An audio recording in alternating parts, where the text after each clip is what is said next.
Hello guys, ഞങ്ങളിന്ന് പോകുന്നത് എടപ്പള്ളിപ്പള്ളിയിലേക്കാണ്. നമ്മുടെ ഗീവർഗീസ് പുണ്യാളൻ്റെ പള്ളിയിലേക്കാണ്. ഇവിടെ പെരുന്നാളായിരുന്നു. ഇതിനു മുമ്പ് ഇവിടെ വന്നിട്ടുണ്ടെങ്കിലും ഞാൻ പെരുന്നാളിന് ആദ്യമായിട്ടാണ് ഇവിടെ വന്നിരിക്കുന്നത്. അപ്പോൾ നമ്മുടെ താഴത്തപ്പള്ളിയിൽ പോയി നേർച്ചയൊക്കെ കഴിച്ച് പിന്നെ തിരിച്ച് വലിയ പള്ളിയിലും പോയി നേർച്ച കഴിച്ച് ഞങ്ങൾ നേരെ തിരിച്ച് പോകുന്നത് ഗ്രൗണ്ടിലോട്ടാണ്. ഗ്രൗണ്ടിൽ നാനാ ജാതി മതസ്ഥരായ എല്ലാവരും വന്നിട്ടുണ്ടായിരുന്നു. ഇവിടുത്തെ പ്രത്യേകത എന്ന് വെച്ചാൽ കോഴി നേർച്ചയാണ്. നമുക്ക് ഇവിടെ വന്ന് പൂവൻ കോഴിയെ കൊന്ന് അതിൻ്റെ ബ്ലഡ് അവിടെ ഒഴിച്ച് അവിടെ ഇട്ട് അതിന് കോഴിയെ പാചകം ചെയ്ത് എല്ലാവരും കൂടി ഒരുമിച്ച് കഴിക്കും. ഇവിടുത്തെ പ്രത്യേകത, എനിക്കിത് ആദ്യമായിട്ടായിരുന്നു പക്ഷേ ഇങ്ങനെ ചെയ്യുന്നത്. കിഴക്കൻ നാട്ടിലുള്ള എല്ലാവരും ഈ പാമ്പിൻ്റെ ശല്യം ഉള്ളത് കൊണ്ട് എല്ലാവരും വന്ന് ഇങ്ങനെ ചെയ്യാറുണ്ട്. അപ്പോൾ ഞങ്ങളും പിള്ളേരെയൊക്കെ ആയിട്ട് വന്ന് ആദ്യമായിട്ട് ചെയ്തതാണ്.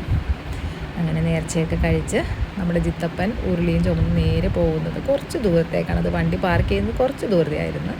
പിന്നെ ലുലുവിലും ഒന്ന് കയറണമായിരുന്നു. അങ്ങനെ പിള്ളേരെയൊക്കെ ജസ്റ്റ് ഒന്ന് ലുലുവിലും കയറ്റി ഞങ്ങൾ നേരെ തിരിച്ചു പോന്നു.